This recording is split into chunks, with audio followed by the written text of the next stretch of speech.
મિત્રો આજે આઈપીએલ હાલે છે. આજનો મેચ છે આજનો મેચ છે રાજસ્થાન રોયલ્સ અને દિલ્હી. તો આજના મેચમાં અમારા છે ને અમે એક ટીમ સિલેક્ટ કરી છે કે કઈ ટીમને કોણ સપોર્ટ કરી. તો તૃપ્તિની ફેવરેટ ટીમ છે રાજસ્થાન રોયલ. કેમ છે? કોણ છે તારામાં ફેવરેટ પ્લેયર? હા, તો સૂર્યવંશીનો ફેવરેટ પ્લેયર છે એટલા માટે. અને જ્યારથી આઈપીએલ અચ્છા ઓકે નાનકડો બબુકડો છે ને એટલે ગમે.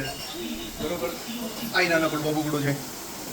બરોબર, તો હવે મારી ફેવરેટ ટીમ છે દિલ્હી. બરોબર, એનું રીઝન એ છે કે એક તો અક્ષય કુમાર જે હતો એ પહેલાં આઈપીએલમાં દિલ્હીને સપોર્ટ કરતો હતો, એનું એન્ડોર્સ કર્યું હતું દિલ્હીને એટલા માટે.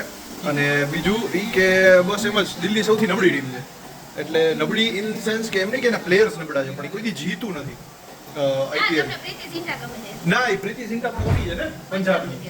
હા, એટલે હા, પ્રીતિ ઝિંટા આપણે બહુ ગમે, સોનાલી બેન્દ્રા બહુ ગમે અને રવીના ટંડન આપણી 3 ફેવરેટ હિરોઈન છે 90sની. તો એમાં એવું છે કે દિલ્હી નબળી ટીમ છે ને એટલે આપણે બહુ ગમે, આપણે એને સપોર્ટ કરીએ. તો આજે હું દિલ્હીને સપોર્ટ કરું છું અને તૃપ્તિ સપોર્ટ કરે છે રાજસ્થાનને. જોઈએ કોણ જીતે છે. અત્યારે જે પ્રમાણની પરિસ્થિતિ છે એ પ્રમાણે 17 ઓવર હાલી ગઈ છે અને રાજસ્થાન બહુ સારું રમે છે, પણ છતાંય આપણે સપોર્ટ કરીએ અહીં દિલ્હી. તો જોઈએ કોણ જીતે. ધીમે ધીમે આપણે બ્લોગને આગળ વધારશું. છકડી મારા માર થયા છે રાજસ્થાન વાળા છેલ્લે. ઓ 194 પૂછી ગયા, 200 નો ટાર્ગેટ. શું વાત છે?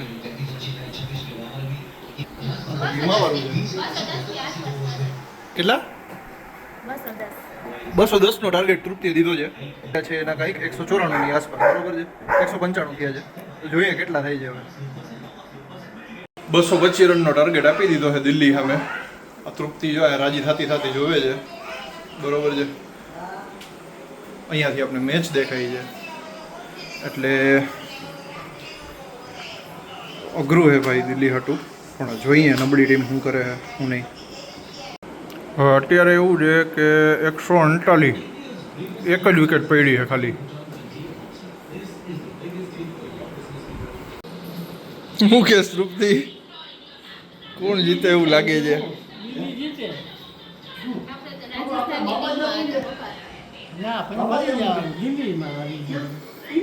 કેવો પાર્ટી બદલું માણા છે.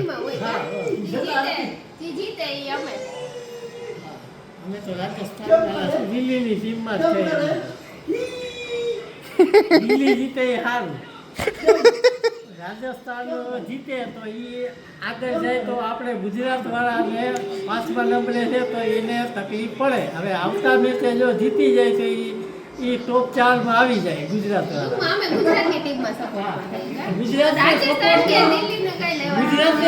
કેવા પાર્ટી બદલું માણસો છે આ બે.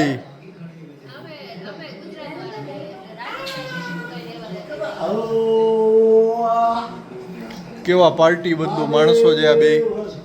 અત્યારે આ લોકો જીતે એમ છે આપણા દિલ્હી વાળા તો એમ કહે કે રાજસ્થાન વાળા બરોબરથી હારી ગયા. બોલો, આ ઈ જતા જે સપોર્ટ કરતા હતા. અને આ માણસ આ પહેલી સિઝનથી રાજસ્થાનના ફેન છે. આ આઈપીએલ ચાલુ થયું ને ત્યારથી.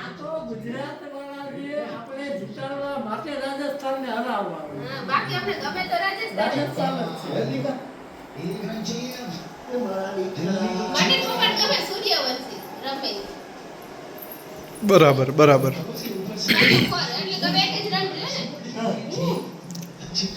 5 દડામાં 1. જોયું ને કેવા પાર્ટી બધું માણસો આ બે. જોજો ને માણસો. હા ભાઈ, હું ખરેખર કહું છું કે આ બે લોકો પોલિટિક્સમાં બહુ સારી રીતે હાલે એમ છે. જો કોઈ પોલિટિકલ પાર્ટી જોતી હોય ને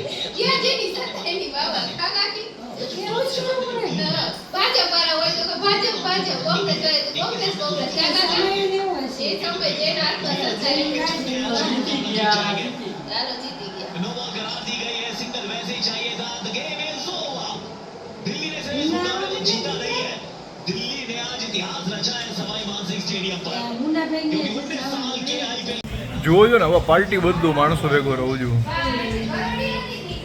શું કરવાનું?